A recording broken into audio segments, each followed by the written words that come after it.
Solo leveling. After Lady Selner arrived at the national-level hunter Christopher Reed's estate, she informed him that he would soon go meet Grandpa in the near future. Christopher suddenly puts down his cup of tea, telling her even though he hasn't forgotten what she's done for him, they're not close enough to joke around with each other, angrily saying if she seriously thought there was someone capable of killing him.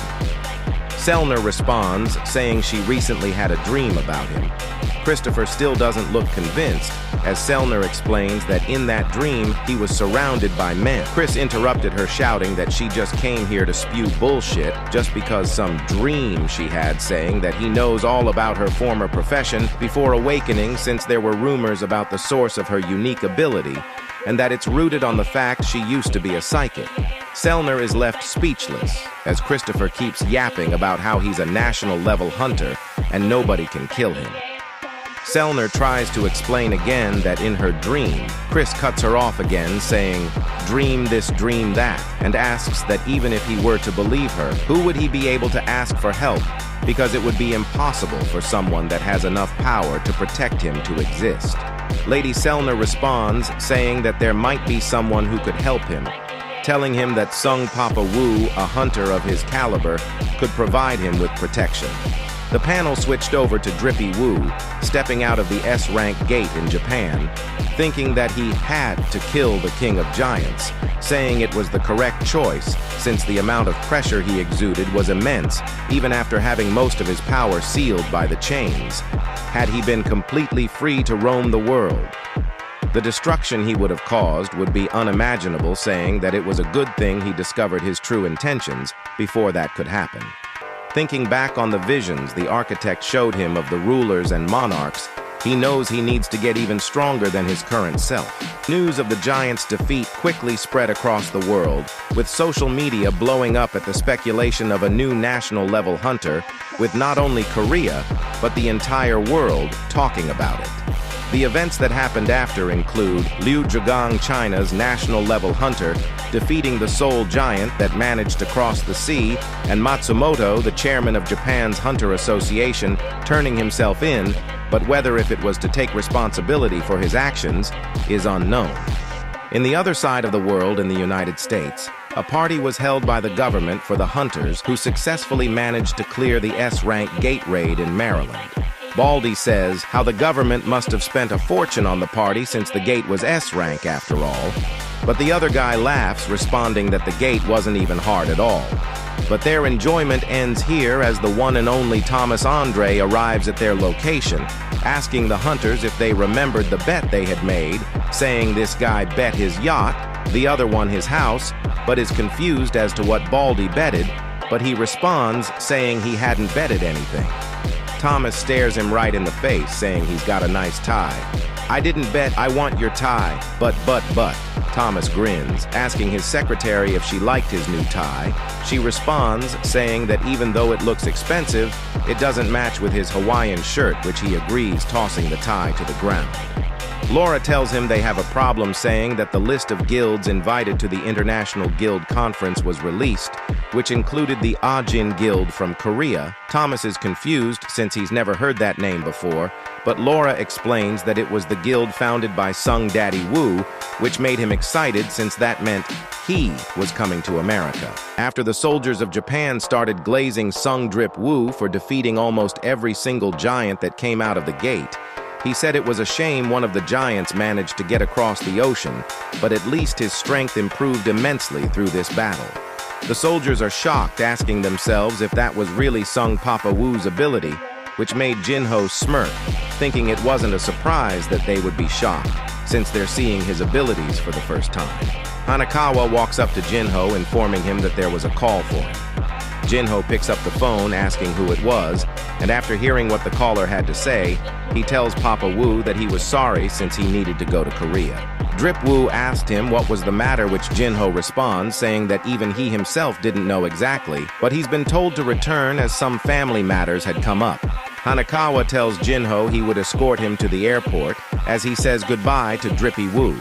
In the helicopter, Jin-ho is confused, since he's never heard his mother's voice be that shaky before, and asks himself what could be wrong, but he should stop thinking negatively, since it could be nothing after all. In the Incheon airport in Korea, the family assistant tells Jin-ho that they have a car prepared for him, telling him to come with him, and that he should prepare to brace himself in times like these, since he would explain everything on the way. Jin-ho looks even more confused, but the assistant explains that it's a long story, but President Yoo Myung-han, Jin-ho's father, has fallen into eternal sleep. Jin-ho shouts for his dad, seeing him in a coma-like state, but the assistant stops him, saying he couldn't go in there, since the presence of hunters who cannot control their mana would only worsen his condition. This information makes him depressed, saying that yet again, he is a useless son. The assistant hands Jin-ho a book, saying that it was what his daddy was working on right before his collapse, and that he's been holding on to it in case the chairman wakes up and looks for it, but it seems like he needs it more at this time. Jin-ho starts tearing up looking inside the book, which contains articles about him. Jin-ho points out that he has the same habit of scrapbooking every article he likes as well. The assistant says he's been storing everything about him and his siblings, such as competitions, exhibitions, and even his recent adventures, saying that it was not like the president didn't love him, but it was just that his expectations of him were as big as his love for him. After Yoo Jin-ho found out that his father was under the eternal sleep disease, he started crying uncontrollably, thinking that even in times like these, he was a useless son. The butler tells him to come with him to the residence. Jin-ho responds, saying, "Okay," while wiping his tears. But as he's about to leave, he notices something strange, which made him turn back to see what it was. The butler asked what was wrong, but since it was nothing, they just kept on walking. Out of the wall on the right, Sung-drip-woo came out calling Jin-ho a crybaby, saying that he was making him all emotional while staring down at his father's body and opening one of his only remaining bottles of holy water. Jin-ho's sister arrives at the hospital, and as she's walking, she crosses paths with someone who seemed familiar to her. Jin-ho's dad finally woke up from his slumber, calling his daughter's name in surprise, making her start sobbing since she thought she would have never seen him again. The doctors explained that waking up from the eternal sleep disease had never been documented before, except for Drip-woo's mother, of course, and said that it would be unimaginable what the media would say after hearing about this. Drippy-woo looks towards the lightened room and walks away with a big smile, saying that even if it's a little early, happy birthday, Jin-ho. After the one and only Sung-drip-woo had saved Yoo Jin-ho's father from the eternal slumber disease, he said he should head back to Japan to finish wrapping up the S-rank raid, but since his shadow extraction skill still has an hour and 54 minutes left on its cooldown, he wonders about what he should do in that remaining time. But since he doesn't really have anyone to talk to, it's really tough. But is suddenly reminded about the time where Mommy Cha had confessed her love for him. He shakes away the thought, taking a deep sigh, saying he would just go try to find an unsealed dungeon to spend the time. In the United States, the national-level hunter Christopher Reed can be seen deep in slumber until he suddenly wakes up putting on his robe as he walks down the hall, thinking that something was wrong and that everything was too quiet. Christopher grabs a glass of wine, throwing it towards the ground, shattering it completely. He has a dead serious look in his eyes, thinking that the glass had broken, but there was no sound at all, asking himself what in the hell was going on. Christopher asks the empty space, who's doing this, and gets reminded that the vice director had informed him something like this would happen and that he should contact the chairman of the Korean Hunter Association to connect him to Sung-drip-woo to come help him. A mysterious being suddenly shows up at the bottom of the stairs, him being the Monarch of Iron Body. Christopher is not amused by his appearance and asks the two beings behind him, "Who are you?" The Monarch of Iron Body says he wouldn't be able to save anything if he kept on accommodating these humans, calling him a fragment of brilliant light. Christopher is shocked since the being had spoken monster language and shouts at them, asking what the hell they were talking about. The Monarch responds, telling him to shut up since he wasn't talking to him, and is instead talking to someone above who's connected to him. "Am I a joke to you?" Christopher asks. transforming into a flame-like being, declaring that at least one of them is going to die by his hands. Both Raken, Monarch of Fangs, and Quaratia, Monarch of Plagues, are in surprise, since a mere human actually managed to use spiritualization. Christopher Reed rampages towards the Monarch, saying they would die, shooting a blast that would destroy most of the mansion. After Adam White informed Sung Drip Woo that the national-level hunter Christopher Reed had caused a massive fire outbreak and was then found dead at the site, he pulls something out of his breast pocket, utterly shocking Drippy Woo, since what he pulled out was a picture of the person who the Hunter Bureau considered to be the most likely suspect, which was also Rizzy Woo's deceased father. Adam White suddenly gets lifted into the air as Jin Woo crushes the laptop completely while force choking him, saying that if this was supposed to be a joke, then he can be assured that he wouldn't be walking out of here alive. Adam White's guards see the situation, attempting to attack Drippy Woo, but he shouts, telling them to stop. Adam tries to explain that the person in the picture came out of a dungeon, and he may not be who they think it is. Dungeon? Jin Woo asks.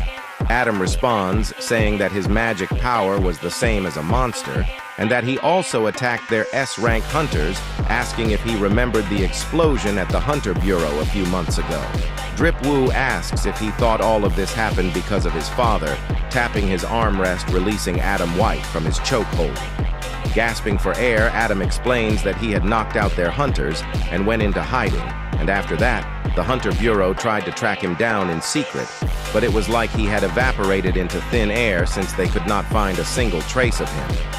Adam continues to yap, saying he understood how he must feel, but he meets all requirements needed to make him the prime suspect. Drippy Woo asked Adam why exactly he was showing that picture to him. He responds saying that in the International Guild Conference, where representatives of famous guilds from across the world gather, the U.S. Hunter Management Department plans to distribute his wanted poster, meaning that the investigation would no longer be conducted in secrecy, but would instead make him wanted by the entire world. He questioned why he was even telling him all of this. Adam responded saying that in the International Guild Conference, where the guild representative from countries across the world gathered, the U.S. Management Department plans to release his bounty to the public, making him wanted across the world. Since the United States had lost a valuable national-level hunter from this incident, they will do everything in their power in order to catch the culprit responsible. Since the United States Hunter Association hoped to maintain a good relationship with him, the reason why they had prepared this meeting was to inform him of the facts before posting the bounty to the public, since they understood that it would be shocking to see your own father's face on the screen at an event he was invited to. Drippy Woo thinks to himself, if it was really true, that his daddy who went missing 10 years ago had really come back as a monster. Adam White's guard asked him if he was all right after experiencing the Darth Vader throat choke. Adam responds saying he's fine but is just feeling a little weak. Adam is utterly shocked since Papa Woo managed to use telekinesis, saying it was on a totally different level compared to high-ranked mages who can only move objects, and only thought national-level hunters could wield it to this extent, making Adam finally realize that Hunter Sung Drip Woo is truly the 6th national-level hunter, quickly thinking that he should let the vice director know of this development. The International Guild Conference, an important event in which the representative guild of different nations across the globe are invited to discuss the future of the hunter profession. The U.S. Hunters Association had released the invitation list, which included the Ajin Guild representing Korea. This had caused a huge commotion around the world, since the guild only had one high-ranking hunter, which was Sung Drip Woo himself, essentially announcing that one hunter was much better compared to countless guilds around the world that had several top-class hunters in their ranks. In a press conference in Korea, a reporter asked the guild master of the Hunters Guild what his opinion on the matter of the Ajin Guild being the one chosen as Korea's representative was. He responds saying that the American Hunter Association had made the obvious choice, which confused the reporter, questioning if he didn't simply understand their decision, but actually find it obvious. Hunter Choi confirms this, saying it was indeed the obvious choice. The reporter states that it would be more accurate to say that the Ajin Guild is really just just a one-man show, but that one person is Hunter Sung Drip Woo, he responded. He then goes on to explain that if one considered a guild member to be an individual that's capable of fighting, then Papa Wu would have hundreds of guild members, saying that as someone who has witnessed his skills firsthand, even if he was compared to any guild in the world, the Ajin Guild's strength would certainly be second to none. The reporter goes on to say that from the perspective of the Hunters Guild, who has represented Korea every year in the guild conference, he can't help but think that he would be salty about it. Hunter Choi responds, saying that of course he's disappointed that he won't be able to travel to the US, even after preparing his visa and renewing his passport. He feels proud even more than disappointment since a hunter who he can place his faith on without hesitation finally appeared. And since he and his guild members have actually been saved by Daddy Wu before, he felt genuine proudness that it was Papa Wu who was selected to represent Korea. Walking out of the interview, Hunter Choi's little slave walked up to him saying that they had successfully reserved the gate in Suseo-dong. Hunter Choi responded saying it was great, but asked if the Ajin Guild hadn't requested a reservation this time either. The slave responded saying they did not, and that they've been a little bit too quiet these past few days. Hunter Choi thought to himself that it was weird since it had been 4 days since Daddy Wu, the god of dungeon destruction, hadn't shown up at a gate since returning from Japan, making all of the large guilds ecstatic over it, though he says he's different, saying that people who get excited simply at the sight of an apple fallen from a tree wouldn't be any different from a monkey. The little slave shouts with joy, saying that their revenue had increased by 40% thanks to the lack of competition from the Ajin Guild. "We've got one monkey here," Hunter Choi said in disappointment. Choi is confused, since there was no way someone who used to clear 3 to 4 gates a day prior to his rank re-evaluation, and was then clearing S-ranked gates, such as the one in Jeju and Japan, single-handedly, would be this quiet. In the Korean Hunter Association, Jinchul informed the chairman that China had requested information about Sung Rizzi Wu. The chairman responds asking if they wanted his personal information. Jinchul said that that wasn't the case, and that they only wanted his official and public information like his dungeon raid records and relevant news articles. The chairman questioned why they were showing sudden interest in Daddy Wu, saying that he had openly stated that he wasn't interested in being scouted into other countries. Jinchul responded saying that it wasn't the Chinese government itself who was requesting this, but an individual, that individual being China's national-level hunter Liu Zhigang. The chairman smiles, thinking it was a situation where the strong recognized the strong, telling Jinchul to deny his request. After Jinchul informs the chairman of the Korean Hunter Association that China wanted information on the S-ranker Sung Drip Woo, he's confused as to why they were showing interest in him even after he publicly stated his disinterest in being scouted into any other country. Jinchul said that it wasn't the Chinese government who requested the information, but rather an individual.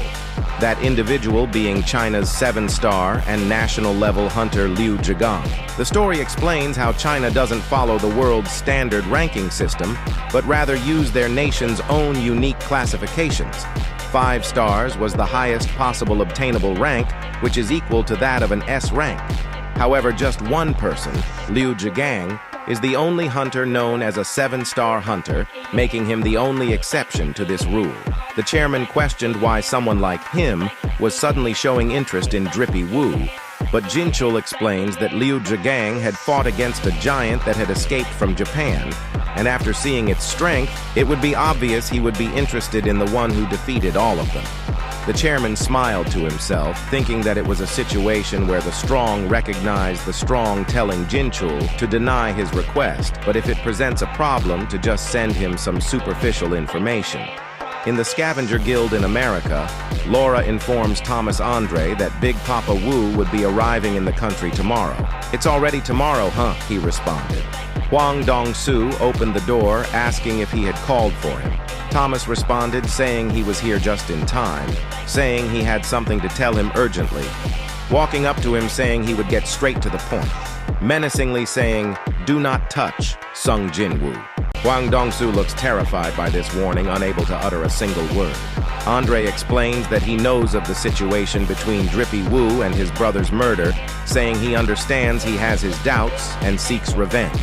But, Dong-soo said, until Andre suddenly reaches out to him with his hand in the fraction of a second, pointing his finger right before his face, saying he didn't remember giving him permission to speak.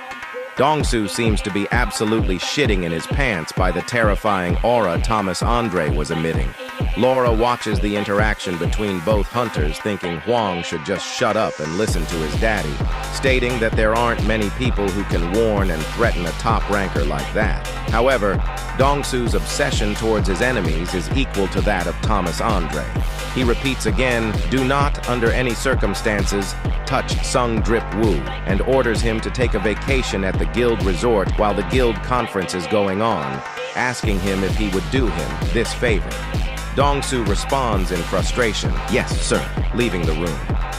Laura asks if he thought it was all right to let him leave like that. Andre responds, saying he knows there's no way he's given up yet, telling her to keep a close eye on him until Drippy Woo leaves the U.S. Laura asks if he would do as he's told like a good boy. Andre responds, saying sure he'd rather be a little bit uncomfortable than dead.